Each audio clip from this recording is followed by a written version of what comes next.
With that being said, you big dummies, you getting paid now. Right. Everybody now has an opportunity to pull up their chair and have a seat. For the past year, we've watched Sheryl Swoopes target Caitlin Clark with bizarre claims. She said Clark is a 25-year-old playing against teenagers, that her rookie season isn't impressive, and that nobody wants to play with her. The attacks seemed endless. But some of your peers, like they will recognize her game, but they won't recognize her impact. How can you separate the two? It's kind of hard. I used to think, come on, you big dummies. Then Cheryl Miller stepped into the ring. The basketball legend and former Clark coach just delivered a knockout blow on the All the Smoke podcast, calling Swoopes a big dummy and dismantling the false narratives. Miller put Swoopes in her place, and her defense of Caitlin Clark reveals something surprising about the future of the Indiana Fever that has fans buzzing with excitement. Are you ready? Let's go. Cheryl Miller is a 3-time Player of the Year, 2-time national champion, 2-time tournament MVP, the first woman to dunk in an organized game, and a gold medalist. Thank you for making time, and welcome to the show, Cheryl Miller. Before we break down everything Miller said, have you ever wondered why one of basketball's legends seems so determined to tear down the WNBA's brightest new star? Let's unpack the bizarre crusade Sheryl Swoopes has waged against Caitlin Clark, from her college days right through her rookie season. Also, let's talk about how much more experience that gives Clark over other players coming into the league. People say, dang, she's killing them, but she's a 25-year-old playing against 20-year-olds. It all started with Swoopes making wildly inaccurate claims about Clark's college career. In perhaps her most outrageous statement, Swoopes claimed Clark was a 25-year-old playing against 20-year-olds during her time at Iowa. The reality? Clark was just 22 and playing in her 4th year, like countless other college seniors. When called out on this falsehood, Swoopes backpedaled, suggesting it was just hyperbole related to COVID eligibility rules, a weak excuse that didn't hold water. Right now, Caitlin Clark probably takes about 40 shots a game. I know you like that. But when she came to the league, regardless of what team she went to, and that team had vets, she probably wasn't going to get 40 shots a game. But Swoopes was just getting started.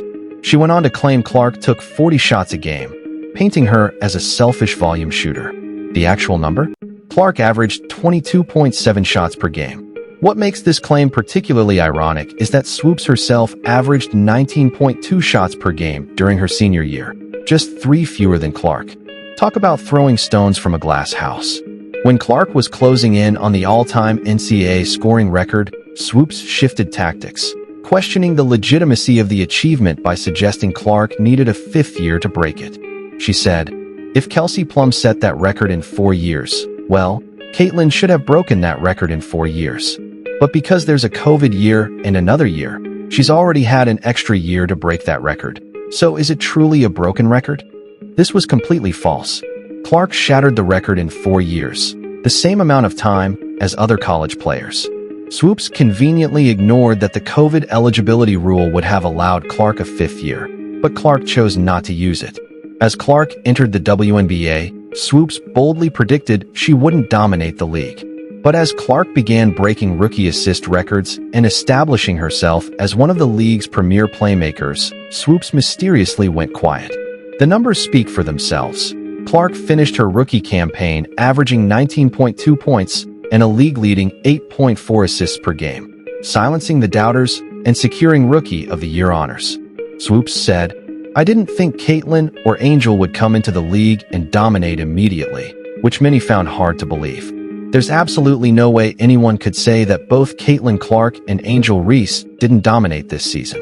You'd have to explain what dominance means if you think a player leading the league in assists while averaging 19 to 20 points didn't dominate. Swoopes' undermining of Clark continued even on Angel Reese's podcast, where she insisted she doesn't dislike Clark, a classic case of saying one thing while doing another. Cheryl Miller, who coached Clark and knows her well, called out these false narratives. Miller shared how she had talked to Swoopes as a friend and told her to get her statistics right because facts matter. If Swoopes admitted a mistake, the situation could have been resolved with respect, but instead, Swoopes doubled down. Miller revealed that the basketball world was waiting for someone credible to step into the Caitlin Clark conversation, And that moment finally arrived when she walked into the All the Smoke podcast and absolutely lit up the critics. She defended Clark's work ethic passionately, describing her as cocky for a good reason, confident and hardworking. Miller called out the hypocrisy around Clark's criticism, pointing out that people are still waiting for Clark to fail, but it hasn't happened.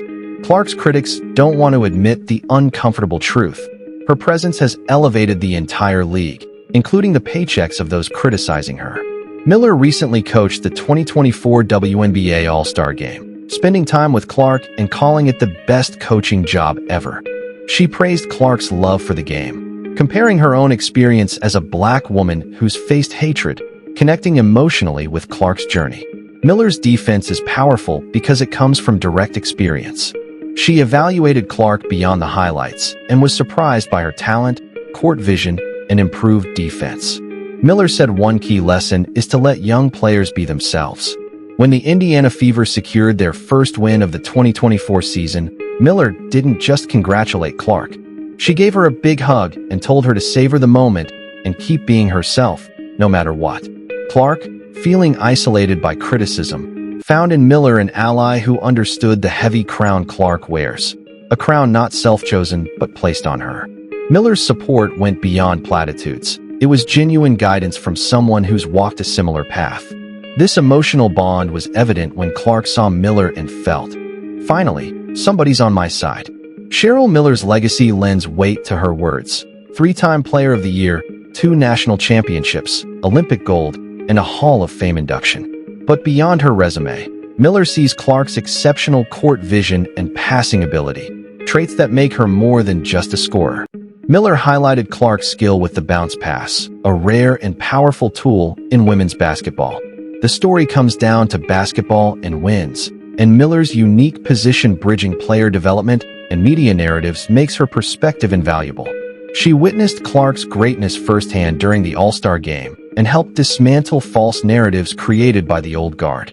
Clark herself admires Miller deeply, calling her a pioneer and idol. Their relationship, sparked by the All-Star Game coaching announcement, has the potential to transform the Indiana Fever into a championship powerhouse. Clark approached Miller with respect, calling her coach, while Miller remained humble and open.